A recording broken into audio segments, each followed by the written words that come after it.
Assalamualaikum, welcome back to my channel. Apa kabarnya nih mama semua? Semoga selalu dalam keadaan sehat walafiat ya. Amin. Di puasa pertama kali ini saya sudah menyiapkan makanan untuk berbuka. Jadi setengah 6 itu saya masih oseng-oseng sedikit dan mau bikin untuk makanan takjil. Ada bala-bala ya ma, aduh biasa banget ya. Sama ada nanti ada nata de coco mau dicampur sisa buah naga yang masih ada di kulkas. Kalau mama gimana nih puasanya? Udah masuk hari ini, hari kelima ya ma, insya Allah. Semoga selalu dimudahkan puasanya. Dan kalau saya nih sayangnya dari bulan puasa, dari hari pertama puasa itu belum puasa ya ma. Aduh sayang banget nih karena saya lagi ada tamu bulanan. Tapi ya rasanya campur aduk lah ya.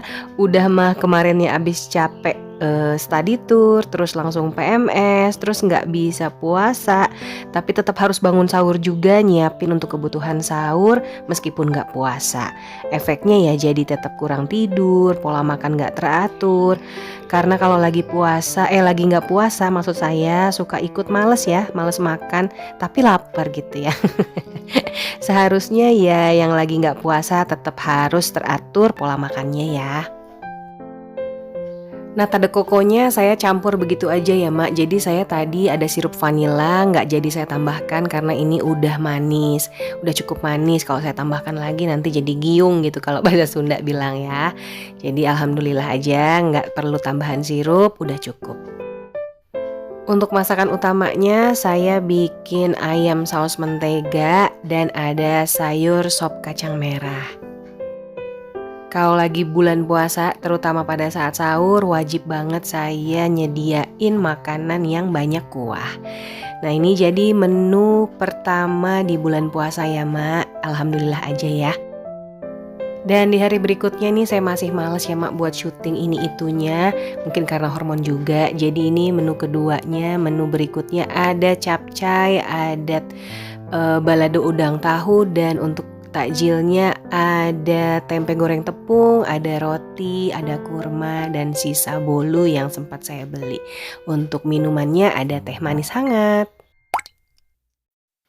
Kali ini saya mau refill minyak yang sudah habis 3 botol. Jadi ya alhamdulillah selama bulan kemarin dan baru sekarang refill lagi. Itu terakhir mama lihat videonya kapan ya.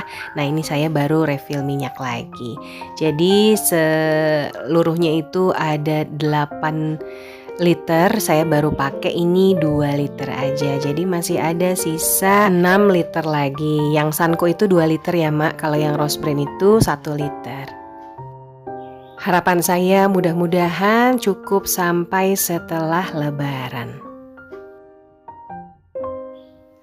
Rutinitas saat Ramadan udah pasti berubah ya mak. Tapi sebenarnya hanya waktunya aja sih ya yang digeser jadi lebih pagi.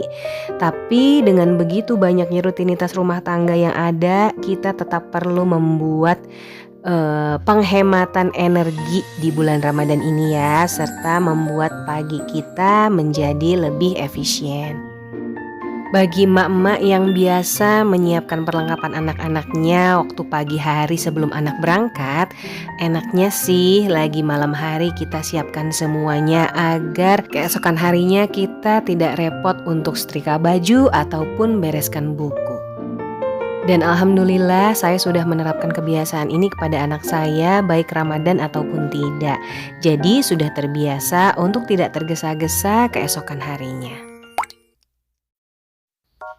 Di bulan Ramadan, usahakan terutama anak-anak untuk tidur lebih awal agar pada saat sahur tidak susah untuk dibangunkan.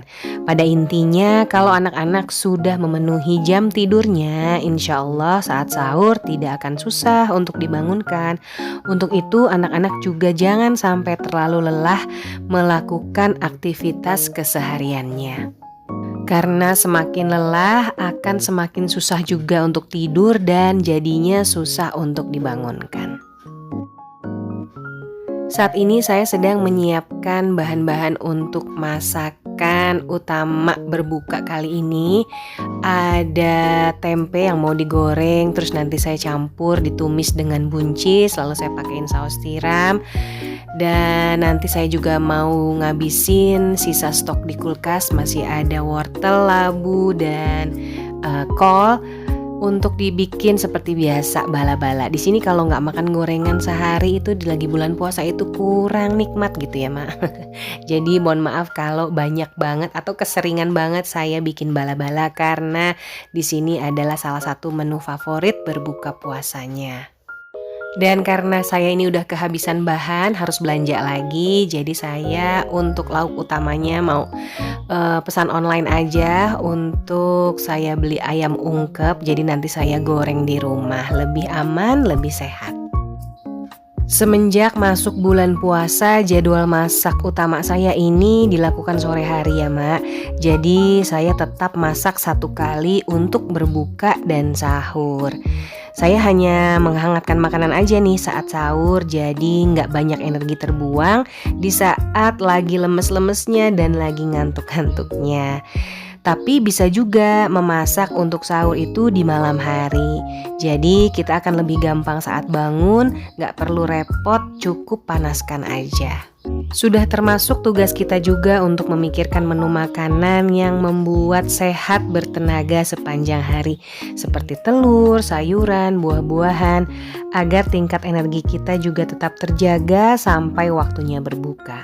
Untuk yang punya balita, baiknya masak sahur dimulai dari pagi hari karena masak sebelum maghrib pada saat kelelahan akan membuat kita sulit memasak dengan cepat.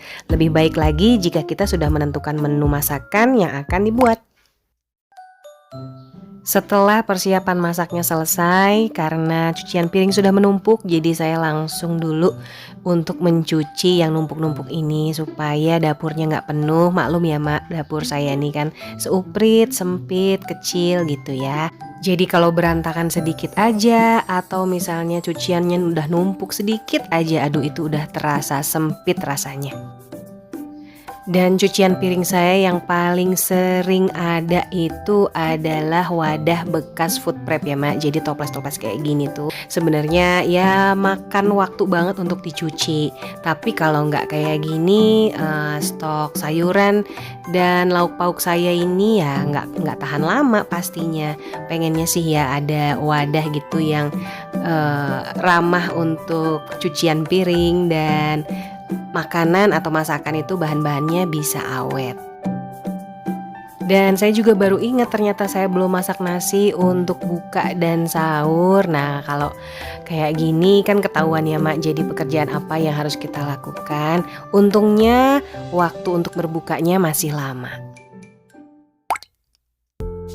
2 jam sebelum buka saya mulai oseng-oseng mau masak untuk berbuka karena saya ada drakor yang belum ditonton.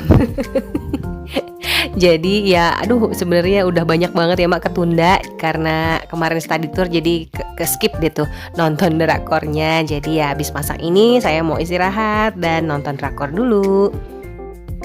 Karena yang namanya pekerjaan rumah tangga itu nggak ada habisnya ya Mak. Ibu yang bekerja baik WFH atau udah normal juga itu nggak sedikit loh yang merasa lebih challenging itu dalam mengatur waktu ya, terutama dalam masuk bulan Ramadan. Nggak ada salahnya juga di bulan puasa ini kita terapkan rutinitas yang sederhana. Misalnya frekuensi mencuci dan nyetrika itu nggak perlu tiap hari. Kalau dirasa lelah membereskan dapur nggak perlu juga kita memaksakan diri. Lelah masak berhari-hari, pesan online aja ataupun beli yang udah jadi, itu nggak masalah. Masakan itu juga bisa dipakai untuk menu sahur. Dengan rutinitas lebih sederhana, mood kita juga bisa lebih mudah terjaga seharian, badan sehat, ibadah pun jadi makin menyenangkan. Kita bisa melakukan pekerjaan yang mudah di malam hari itu kalau masih ada waktu waktu dan masih ada tenaga tersisa ya Mak, karena setelah sholat tarawih biasanya kita udah cukup lelah juga ya. Saat bulan puasa baiknya melakukan pekerjaan yang mudah itu seperti ngelap-ngelap atau beberes sedikit aja. Ini bisa memudahkan kita beraktivitas di keesokan harinya. Tapi saya juga tipikal orang kalau yang gak ada kerjaan itu malah jadi ngantuk ya Mak. Jadi ya kita pintar-pintar aja bagi waktu, bagi tenaga supaya tidak terlalu lelah, puasa lancar, pekerjaan beres. Alhamdulillah masakan berbukanya sudah selesai, sekaligus juga untuk sahur ya. Untuk sahurnya ayamnya udah saya goreng dulu sore hari, jadi malam tinggal angetin nasi aja. Terima kasih Mama udah nonton dari awal sampai akhir, semoga videonya bisa bermanfaat ya. Selamat menjalankan ibadah puasa juga bagi yang sedang berpuasa. Jangan lupa untuk kasih like, komen, dan subscribe. Sampai ketemu lagi di video saya selanjutnya. Wassalamualaikum, bye-bye Mak.